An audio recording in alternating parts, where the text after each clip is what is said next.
A good washing machine weighs 100 kilos if it's heavy, it's sturdy, and doesn't shake. There are also more luxurious and more expensive machines. Let's say there's a famous brand for $1,000. There's another brand for $2,000. There are washing machines for $3,000 as well, if you pay the money, of course. Did you know that the expensive ones are also heavy? Let's say you bought that heavy washing machine and took it home. You disassembled it and weighed the parts one by one, and they totaled 10 grams. You wouldn't believe it, right? But once you assemble it, it suddenly becomes 100 kilos. You'd say, there's something going on here. When you assemble it and press the button, it's 100 kilos. When it's not working and you disassemble and reassemble the parts, they don't even weigh 10 to 15 grams, not even 1 gram. There's that level of disproportion. Therefore, they also add matter here as emergent reality. Call matter emergent reality, call light emergent reality, call life emergent reality, call consciousness emergent reality, call a tree emergent reality. Then I ask, what do fundamental sciences explain? After calling everything emergent reality, I could come up with a theory too. I could just call everything emergent reality and move on. Is it really that simple? So what are you explaining then? What have you actually explained? I thought science was about not believing until you see it. You can't even describe what you see. Believe me, there's no description of life in science. There's no description of light or matter. What is said is entirely theoretical. Just because a scientist says something doesn't make it true. The scientist is expressing an opinion. It doesn't mean it has become reality. What is described is purely a story, but because a titled scientist says it, it becomes important. But if you ask the scientist, did you observe these in an experiment? Did you conduct an experiment? Do you have any data? They would say, no, that's just what I think. It's clear that thinking alone doesn't lead anywhere. For us, there is no such problem. According to us, there is no such thing as emergent reality. Nothing appears out of nowhere. In fact, Newtonian mechanics says that nothing happens out of nowhere. Einstein's mechanics says it. Quantum mechanics doesn't say it yet. They haven't discovered that yet, but it will say it too. After that, nothing will happen out of nowhere. Nothing moves without a reason. It doesn't just start going. And something that is moving doesn't stop without a reason. Even if it's gliding, it doesn't stop without a reason. There needs to be an effect. Can it stop for no reason? So, similarly, how can something like emerging reality suddenly happen? So if something that is moving doesn't stop without a reason, how can a tree suddenly appear as an emergent reality? There must be a reason. There's no need for madness. Just say we couldn't find it. Why are you giving it a name and belittling the situation? But I respect that. I'm already saying this won't be found. I mean, there won't be any causal chain for life, light, or matter that enters the divine name's arrangement. Because it looks at the thing here. It looks at another dimension that the Master mentioned. It looks at the dimension of attribute. If every particle is not an official of God acting with His permission and under His authority, and if it is not undergoing change within His knowledge and power. With these attributes, I mean. Look, I'm not talking about the manifestation of names here. What am I talking about? I'm talking about the completion of tasks by the attributes. What completes the task, my friends, my brothers? The attributes of God. I mean, we don't learn the attributes of God just to memorize them in middle school, high school, or theology school. We need to know what they are used for. What is the difference between an attribute and a name? We need to know. What are they used for? For most people, this has become intertwined. For most readers, that is. I'm not referring to a specific group when I say readers. I mean those who read these, because no distinction is made in this matter. For them, it's like a soup. The topics are not separated from each other. Then they look at sciences with that perspective as well. One asks a question to the other, and the other asks a question back. They object to each other's statements without understanding one another. However, it clearly states here. Look where the Master has moved on to. While explaining the particle, he directly talks about divine attributes. Knowledge, will, power, hearing, seeing, speech. Can these exist without life?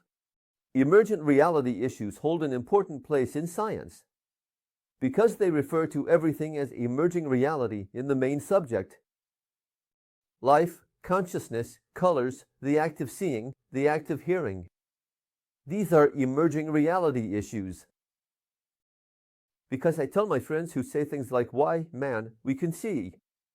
I mean, what you call seeing is the name of the effect awakened by electrical impulses in your brain, and the brain is a layer of fat. It can almost be guaranteed that such a thing doesn't actually exist outside.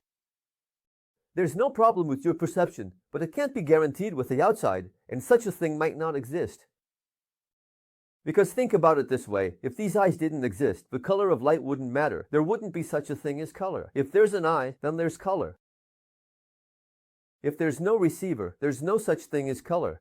I always give this example. Imagine a vast desert, okay? And there's no one around. A huge meteor came and fell. Of course, may God protect us from such disasters. Let's say it came from space and fell into the desert. What kind of explosion would it be, right? After that, let's say it doesn't cause a huge explosion but just falls. The question is, when there's nothing, no animals, nothing with ears, is there sound or not? The answer, there is no sound, only frequencies are created and vibrations occur around. There would absolutely be no sound. What is sound? Sound can exist in systems that have receivers like ears, which convert that frequency into a sound effect in the brain. Outside, there is no sound, there are frequencies and vibrations. There is a shock wave, but what we consider a sound wave has no equivalent to sound. The equivalent of sound is inside our ears. It is an effect that occurs inside our brain. I'm speaking very clearly. This is truly the case. The matter of seeing is like this: two people debate it, whether they are great biologists, great physicists, or great theorists. Then they talk. These big minds say, yes, these are topics of emergent reality. Meaning, they don't exist originally. I mean, why should there be sound originally anyway? Why should the Big Bang be noisy? Let's say you automatically blew up a mountain with dynamite. There's no human, no animal. If you blow up that mountain, it means there's no sound. There is no sound. It only means there are frequencies and vibrations. If there are creatures with earpieces, working ears, and that send impulses to the brain, then there is sound for them. Sound is such a feature. It exists as an emergent reality. The wetness of water is an emergent reality. I classify it for them. In other words, an emerging truth. In science, this means we cannot find what came before this. It's the scientific way of politely saying we can't explain something. I'm not belittling it. At least they provide me with a nice list of emergent realities. Now, I have quite a nice list on hand, because I'm telling the sharp minds who think science explains everything. Science doesn't make such a claim. You should know this.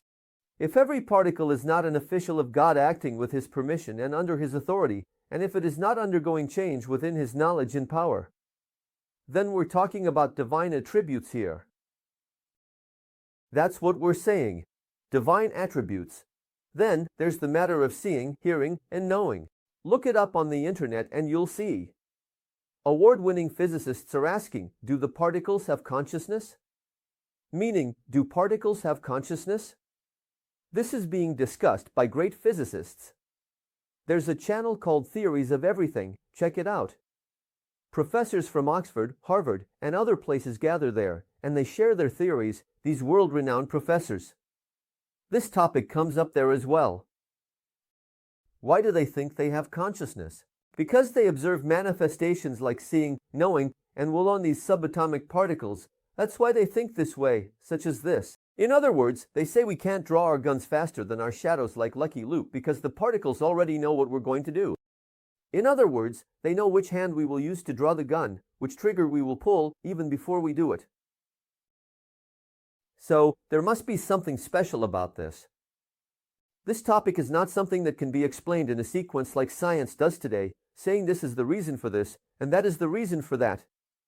If they know where the bullet will land before you even draw your gun, and the situation is prepared accordingly, then we are talking about something else here. For every particle of the elements acts, or can act, in an orderly fashion in all animate beings. Because the oxygen molecule enters into physical life, for example, it enters into a leaf, and as soon as it enters, it takes its position to perform its duty. It stays for as long as it needs to. Once its task is complete, it continues on its way. As soon as it arrives, it performs its duty perfectly. It knows where to stop and how long to stay. Could such a crazy situation exist? But the order within things and the laws according to which they are formed differ from one thing to the next. If their order was not known to the particles could not act, or even if they could act, they could not act without error. In which case, the particles which are performing their duties in beings are either acting with the permission and at the command, we are talking about the attribute of God, and within the knowledge and at the will, certainly with the knowledge and will. Or they themselves must have such an all-encompassing knowledge and power. Now I have to say quantum, because quantum systems become directly entangled with the environment. Computers are kept in special areas at -272 degrees Celsius to maintain them in superposition, and qubits are set up that way. But of course, the system is not used to calculate how much you spent at the market. Of course, it is used for serious large-scale operations, supercomputers, and calculations that will take years. It's very expensive because keeping it constantly cold, obtaining those qubits, and performing operations with the number of qubits is the thing. Large war scenarios, other major issues. It tries all alternatives at once, an issue that tests all alternatives simultaneously. It cannot be produced cheaply like current personal computers, because the cost becomes much more expensive depending on the number of qubits. This issue is about utilizing the operating system of God's attributes. Normal computers, on the other hand, benefit from God's names. Of course, there are intersections between the two. I'm not strictly separating them as these are attributes and those are names. If you're building a computer, you naturally benefit from both the names and attribute. But what I meant was from the logic, from the operating system. Otherwise, there's a huge machine right in front of your eyes. What attribute are you going to talk about there? You'll just list a bunch of names there. But I'm talking about the logic. If their order was not known to the particles could not act, or even if they could not act without error. However, it is done without error. That is, there is no optimization. This is what it means to be without error. When I say 0 defects, I'm not talking about 6 sigma, which is 3.4 defects per million. I'm talking about 0 defects in the true sense and the absence of optimization. In all our work, there is optimization, including in classical computers. We are at that stage with quantum computers as well, but we are progressing towards being error-free. Of course, we won't manage things as the Almighty does, but we benefit from those principles.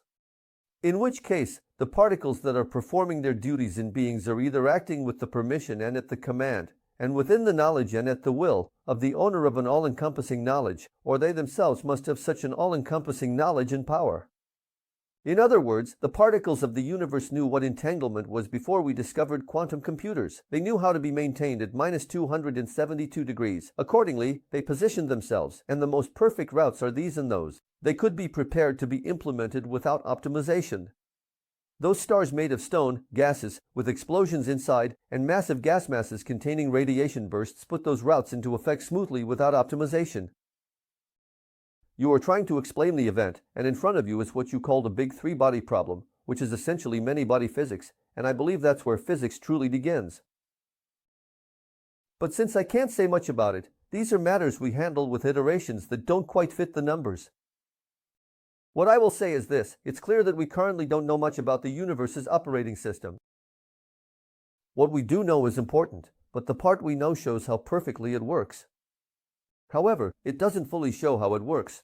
If you don't know light, if you don't know mass, what is light, what is mass? Aren't these the main subjects of physics? If there are speculations about their definitions, if you have no idea about life and biology, physics, and chemistry, what you say doesn't go beyond speculation. No matter how much they say, for example, in a 1.5-hour video, they are talking nonsense without defining life. Because no matter how they try to define it, they explain it with lifeless things. They say, this is a feature of life, and then mention other lifeless things. They mention another feature, and again refer to lifeless things. So, it's not possible to define something living by only sorting out the lifeless. And it won't be possible either. They themselves must possess such all-encompassing knowledge and power for those particles to perform these perfect tasks. Yes, when Newton refers to the heavenly hand, he is correct. But if you interpret that heavenly hand as the hand of God's power, as God's attributes, then it becomes scientific. Then it falls into the realm of quantum mechanics. It means it operates according to those principles. Was I able to explain this? What I mean, Newton might have just made things up. He might have said, let me directly attribute it to God. Perhaps he was far superior to us, of course, a genius. He might have sensed quantum mechanics without naming it. He already realized that a separate system was operating apart from what he wrote, those working principles. The name of that working system is the operation of God's attributes.